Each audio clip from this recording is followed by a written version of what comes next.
La radioactivité peut entraîner la mort dans les régions contaminées et avoir des répercussions telles que le cancer pendant plusieurs décennies.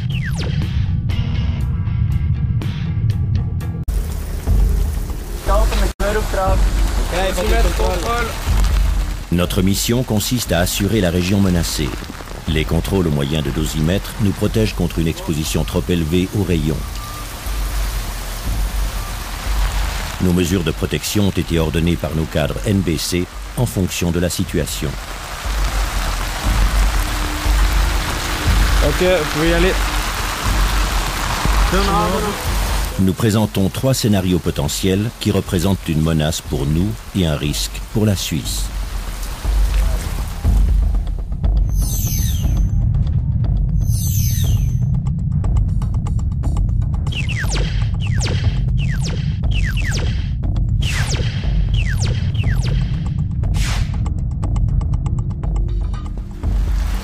Des substances radioactives sont manipulées en de nombreux endroits en Suisse, par exemple dans le milieu médical, dans l'industrie ou dans le cadre de la recherche.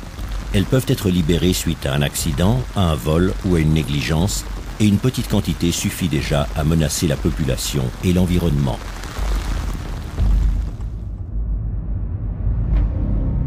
La ville de Goiânia est un centre régional du Brésil qui compte près d'1 million d'habitants. Des photos prises en 1987 montrent les ruines de l'ancien hôpital de la ville. Des commerçants de ferraille ont volé un vieil appareil de radiothérapie qui se trouvait dans l'établissement pour revendre les pièces en métal. En démontant l'appareil, ils ont également ouvert un récipient qui contenait du césium radioactif. Cette poudre bleue fluorescente a fasciné les voleurs qui l'ont distribuée aux membres de leur famille et à leurs connaissances. Les détails de la catastrophe ont été connus 2 semaines plus tard seulement. Dans l'intervalle, de nombreuses personnes ont été en contact avec de fortes doses radioactives. 4 personnes sont décédées des suites d'une forte irradiation et de nombreuses victimes ont subi des brûlures. Les jours suivants, plus de 110 000 habitants se sont soumis à un contrôle et plusieurs centaines de personnes contaminées ont été identifiées. De nombreuses zones habitées ont été touchées. Les habitants ont été évacués et un grand nombre de bâtiments a dû être détruit. Dans les jardins et les parkings publics touchés, la couche de terre supérieure a dû être retirée. 20 ans après la catastrophe, des valeurs radioactives élevées sont encore mesurées dans la région.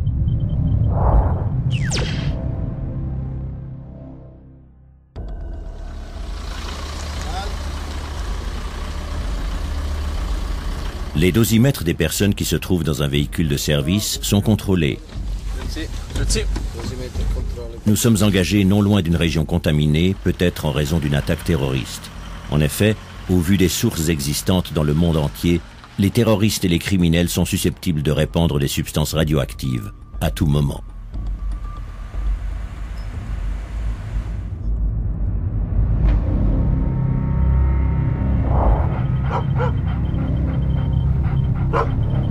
En 1995, les forces de sécurité moscovites découvrent une bombe dans un parc situé à proximité du Kremlin. La bombe contient des métaux radioactifs. Il s'agit de la première bombe sale fabriquée par des terroristes. La fabrication d'une bombe sale ne nécessite pas de connaissances particulières et ne prend pas beaucoup de temps. Des instructions pour la fabrication d'une telle bombe se trouvent même sur Internet.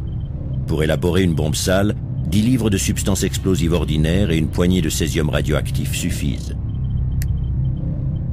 Cette bombe ne produit pas d'explosion nucléaire et le nombre de victimes pouvant être tuées par la détonation est relativement faible.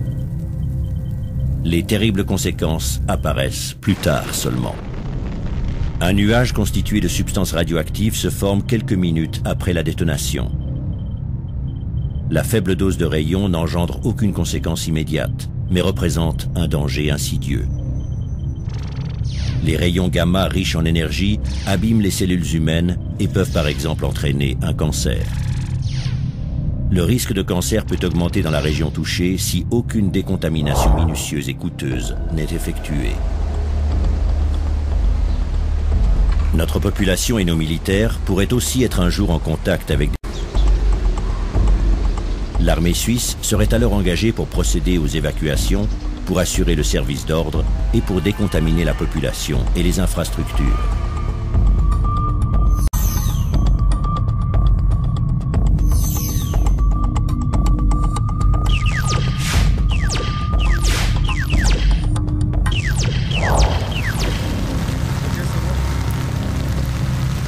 Personne ne peut exclure l'éventualité d'un accident dans une centrale nucléaire, en Suisse ou à l'étranger, lors du transport de matières radioactives ou dans un stock de déchets radioactifs.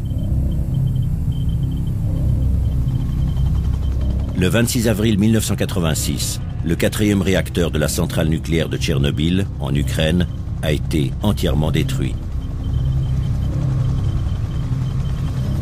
Les vents répandent les substances radioactives partout en Europe. Un taux élevé de radioactivité est mesuré dans tout l'hémisphère nord. Sur le site de la centrale nucléaire, les forces de sauvetage sont soumises à des doses radioactives élevées et parfois mortelles. De nombreuses personnes sont décédées peu après la catastrophe des suites d'une maladie aiguë des radiations.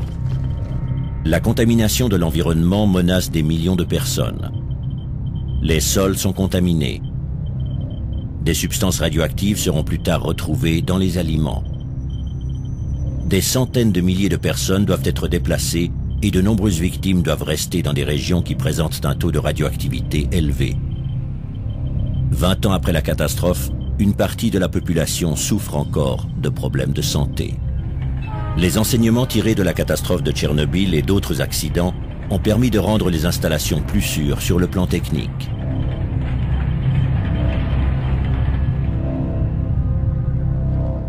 En Suisse aussi, l'équipement technique des centrales nucléaires a été renforcé. Ces mesures réduisent évidemment les risques. Toutefois, il convient de préciser que le nombre de centrales nucléaires dans le monde ne cesse d'augmenter. Si un accident devait se produire dans une centrale nucléaire en Suisse ou à proximité des frontières,